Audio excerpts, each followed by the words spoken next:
This month's podcasts are sponsored by Aubergine Legal. Do you sometimes worry that your business isn't meeting all its legal compliance requirements and wonder if you're ticking all the legal boxes? Are you losing sleep worrying about a piece of legislation that you may or may not be complying with? Perhaps you need some help with your client contracts or your data protection compliance. Or maybe you're worried that your website doesn't have the right documents or legal notices in the right place. Perhaps you have a brand that you want to protect with a trademark. How about if you could outsource it all and eliminate all of your worries? If so, then get in touch with Aubergine Legal, a friendly commercial legal consultancy offering practical and clear commercial legal advice without the overwhelming legal jargon, taking the worry away and helping you to protect your business and minimise your risks. Aubergine offers a free 30-minute consultation if you have any questions or want to find out if they can help, and you can access this link and book your free 30-minute call via the link in the show notes.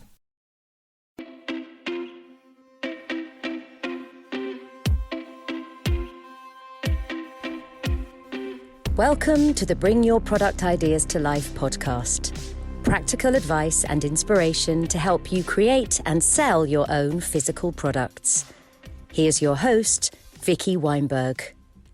Hello, so this is another solo episode from me, and I have another Amazon episode for you today. So I really wanted to record this episode because I want to touch on something that people can find surprising and really frustrating about selling on Amazon.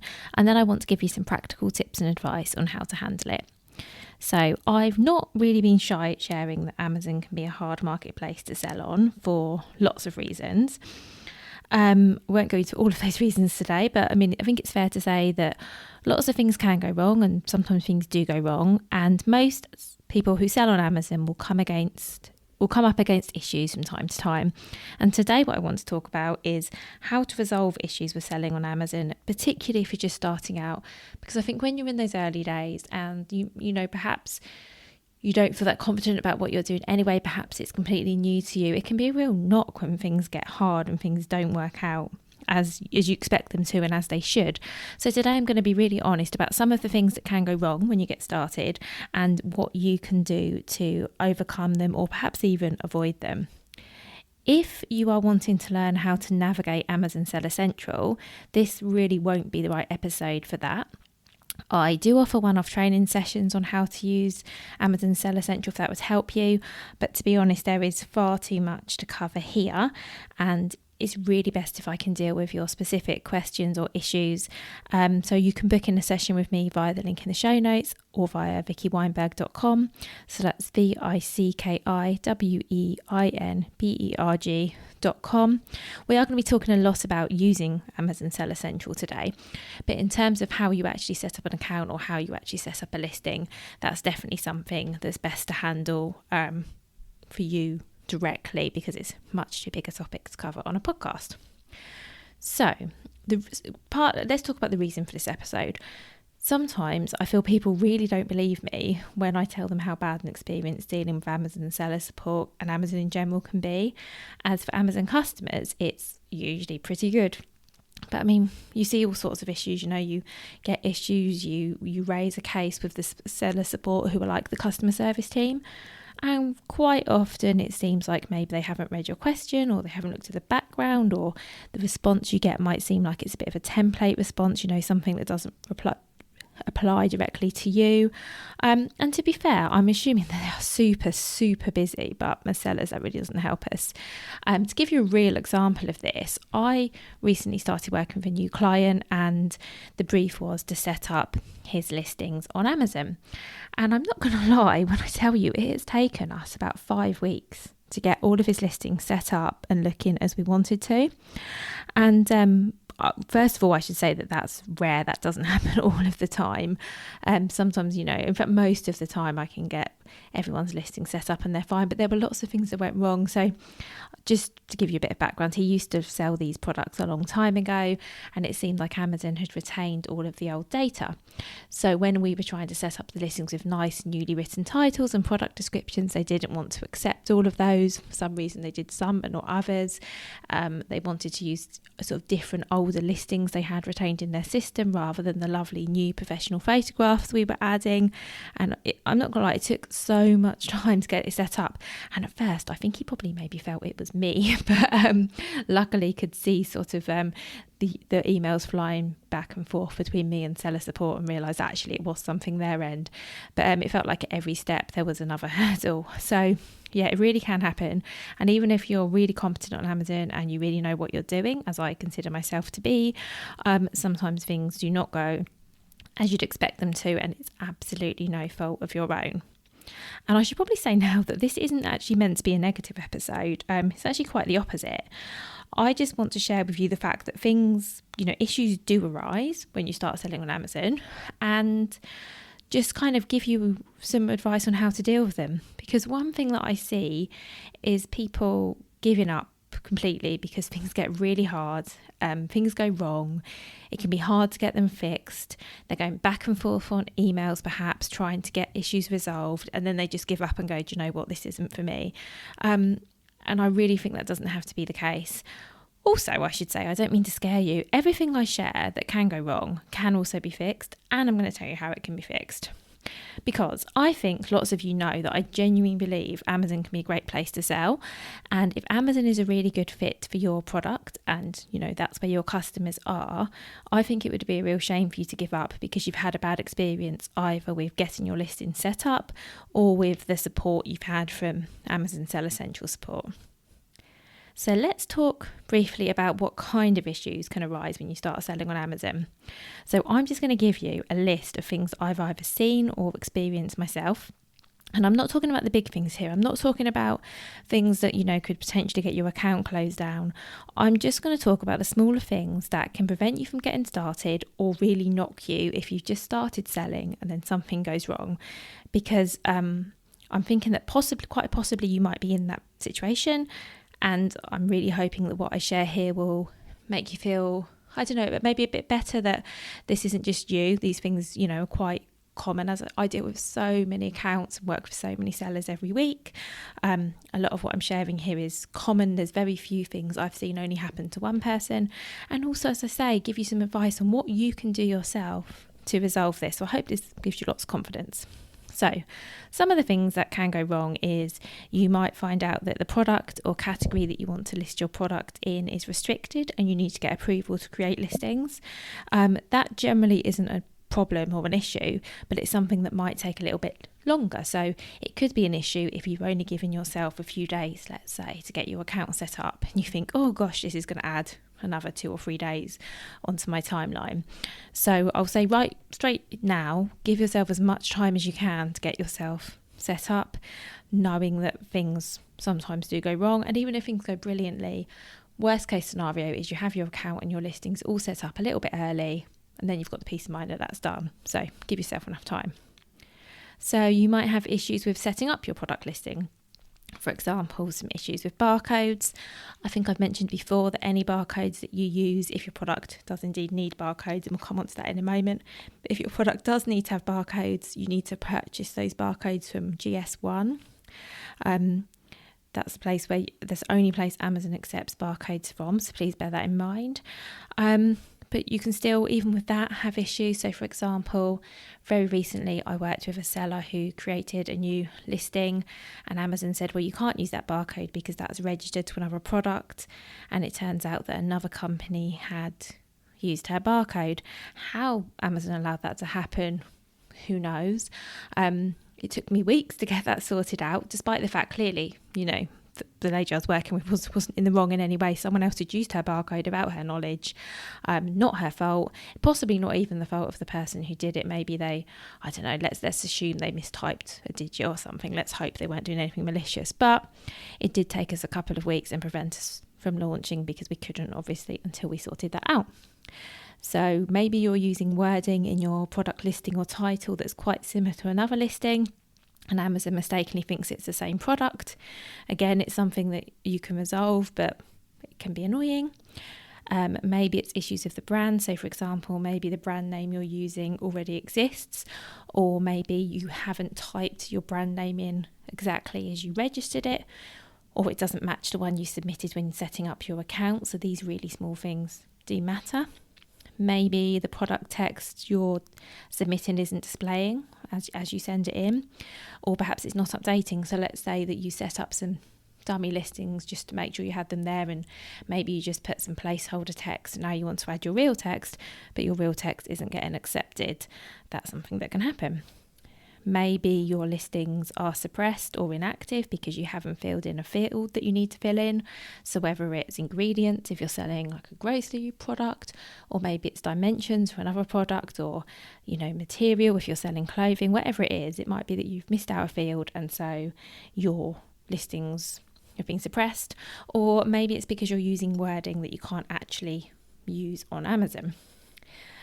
Maybe your images aren't updating, or Amazon are randomly using other incorrect images on your listing.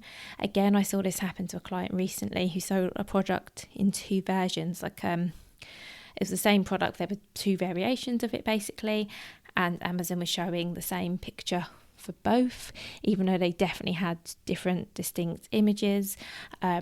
They don't really explain why they do these things, because when you submit images for your products, they then tell you on that page, actually, we're going to use the images we feel are most appropriate. And in this case, they decided that the images that were most appropriate weren't the right ones. Quite bizarre. Does happen, but can be sorted. Maybe you're actually having issues with getting your account set up. So, for example, with getting everything validated. Something that I see fairly often is sellers set up their account and then they leave it for a little while, because maybe they set up their account well ahead of time, and then a month later they think, okay, I'm going to set up my listings now, and then Amazon say, oh, hang on, you want to set up listings? We need to do some more validation before you can do that. So while I say give yourself plenty of time, do that, but also, aim to set up your listings aim to set up your account and then set up your listings pretty much straight afterwards, because that way, if you are asked for any additional information, so sometimes they might want you to provide some sort of ID, sometimes they might want to do a quick call with you to prove that you are who you say you are, and just get all of that out of the way. And then you might get issues with other sellers listing your products and then making changes to those listings that you haven't approved. Again, if these are your own products, you will be able to get around it. It's just a bit of a pain and a hassle. Everything I've outlined above can be fixed, just to give you, just to let you know. So if you're experiencing any of these things, or even something else, these can all be fixed. Don't panic. So let's talk a little bit about what you can do to prevent some of these things going wrong. I can't promise, this is my disclaimer here, and I can't promise that if you do all of these, nothing will go wrong, but we're going to sort of reduce the risk, shall we say. So the first thing that you can do is know what you need to set up your Amazon selling account, to set up your product listings and start selling on Amazon. So, know what you need to have to hand to get all of this done. I do have a free guide that contains all of this, and if you'd like that, you can get it via the link in the show notes, or you can go to vickyweinberg.com/free resources and download it from there. Research what else is my second point, is research what else you might need up front and get it ready. So for example, do you need approval to list your product? Do you need approval to list in the category you want to list in? All of this you can find out on Amazon's external site. To be honest, you can probably just Google it. Are you looking to send in stock for Fulfilled by Amazon? And if so, do you need safety data sheets? Do you need approval to sell the product? So let's say you're selling a product that isn't actually yours. Maybe it's another branded product, but you're going to be selling it under your own account. Or do you need a barcode exemption? For example, maybe you sell products that don't require barcodes, so you're going to need to apply for an exemption when you sell on Amazon. An example of this is I just helped someone set up some products that are actually bundles, and for bundles you don't need a barcode because the bundle consists of lots of different products all nicely packaged together, so there isn't actually a barcode for that. And so that client, we had to apply for an exemption, and that just takes an extra couple of days. It's definitely possible to do, but I guess if you do the research in advance, and as I say, half an hour to an hour on Google, you can find a lot of this out. If you're not sure, get in touch. If you need some help, I can help you. But just be prepared for what you need to have, and then that'll also give you a sense of how long things will take. And as I said earlier, my third piece of advice is be prepared for the initial setup to take a bit longer than expected. So just build in some time. I've had people contact me in the past who say, oh, Vicky, my product is going to be ready to launch next Tuesday and I need to get everything set up on Amazon. And then I panic a little bit because sometimes that can be okay, if they've already got their account set up and it's all verified and nothing goes wrong with the listing. Sometimes that can be okay, assuming I've got availability, that is. But sometimes if things aren't okay, or maybe they don't have everything that they need, or perhaps we come across a little issue, then sometimes that milestone isn't hit. So please give yourself as much time as you can. So now this is the thing I hope is really useful. Let's stop talking about what can go wrong and all this doom and gloom and talk about what to do if things do go wrong. So the first thing to do is if you have any kind of issue is log it with Amazon seller support. So if you're logged into your Amazon account, there's a little button that says support on the top right of the screen. If you scroll all the way down, you can click on a button that says contact seller support. I suggest the first time you contact them, whatever your issue is, you do this in a written form and you really clearly set out what the problem is. I suggest that you always take screenshots of the issue you're facing, if there are screenshots. So let's say you're trying to set up a listing and then you get an error message, take a screenshot. And if you can get the timestamp, so if the computer you're working on has a time displayed on there, if you can get that timestamp in the screenshot as well, that really helps, because sometimes they ask for that. And send these screenshots over when you launch this initial case. The reason I say that is because you'll often ask for these further down the line. So one of the first replies you might get back when you raise any cases, that's great, but can we have a screenshot of the error? If you haven't taken this screenshot in the outset, you're then going to have to replicate whatever you were doing to generate the error in the first place, which is just a waste of your time. So when something goes wrong, screenshot it right away and keep hold of that screenshot. If when Amazon seller support come back to you, they have a suggestion, so let's say something you can do to fix it, and if it sounds viable, because not all of them are, follow out. In fact, even if you're not sure, then I guess assume that it is. Follow out any instructions that they give you, and of course ask if you need clarity or anything. But for example, if you're asked to complete a flat file update, then do that and then report back. So say, okay, I've done what you asked, now what? If you have been asked to submit a flat file update, don't worry if you don't know what that is, then report back with the batch ID as well if your issue still isn't resolved. Email can take a lot of time and back and forth. So something else you can do is get on a call or get on a chat, whichever you prefer. Do know that the person you speak with, whether it's phone or chat, might not be able to help you, because most of the time cases are picked up by someone who's like first line support, which I guess is a bit of like a triage, and then your case gets passed on to a specialist. But it's a really good way of getting your case escalated, which I definitely recommend if you don't think you're getting the help you need. As I say, I do recommend that first of all you put your case in writing, and that's because sometimes with chat or email, in my experience, sometimes basically what happens is if you raise a case in chat or email, at the end of that, the agent that you're speaking with then has to summarise your issue into an email, which they then forward on to the relevant team to deal with, and they copy you in on that.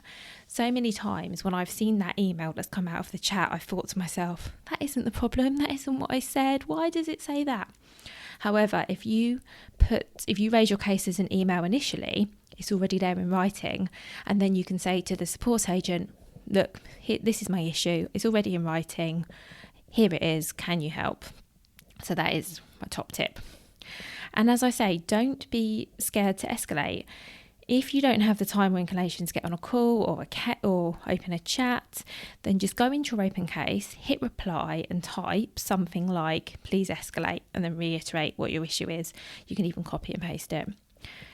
If your case gets closed, but there's no resolution, I suggest opening a new case right away. Politely complain about the fact your unresolved issue has been left unresolved, or you can do it non-politely if you want, but I always like to be polite.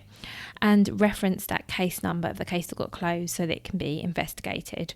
Sadly, this happens more than I'd like to think, where you think you're getting somewhere and then someone closes down the case and there's not an option to reopen it and you're just left stuck right from the beginning. Really frustrating. Which leads me on to be positive and be persistent.